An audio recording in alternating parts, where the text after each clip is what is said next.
আওয়ামী লীগ কোনো দেশের দয়া দাক্ষিণ্যে ক্ষমতায় আসেনি বলে জানিয়েছেন দলটির প্রেসিডিয়াম সদস্য জাহাঙ্গীর কবির নানক। বিএনপি মহাসচিব মির্জা ফখরুল ইসলাম আলমগীরের মন্তব্যের সমালোচনা করে তিনি বলেন, নতজন পররাষ্ট্র নীতিতে বিশ্বাস করলে ভারতের থেকে সমুদ্রসীমা জয় করা যেত না, ছিটমহল সমস্যার সমাধান হতো না। জাতীয় প্রেস ক্লাবে প্রগতিশীল কলামিস্ট ফোরাম আয়োজিত প্রধানমন্ত্রী শেখ হাসিনার স্বদেশ প্রত্যাবর্তন দিবসের আলোচনার সভায় এসব কথা বলেন তিনি। বস্ত্র ও পাট মন্ত্রী জাহাঙ্গীর কবির নানক আরও বলেন, শেখ হাসিনার স্বদেশ প্রত্যাবর্তন ঠেকাতে নানা অপচেষ্টা চালিয়েছিল জিয়াউর রহমান।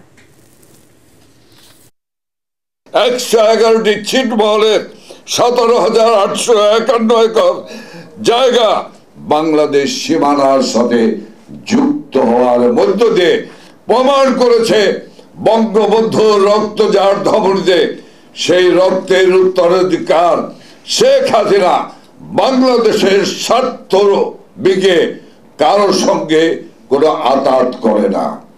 কাজী মির্জা ফখরুল ইসলাম আলমগীর সাহেবরা যা বলবেন বুঝে সুঝে বলবেন, ইট্টি মারলে পাটকেলটি খাওয়ার জন্য প্রস্তুত থাকবেন।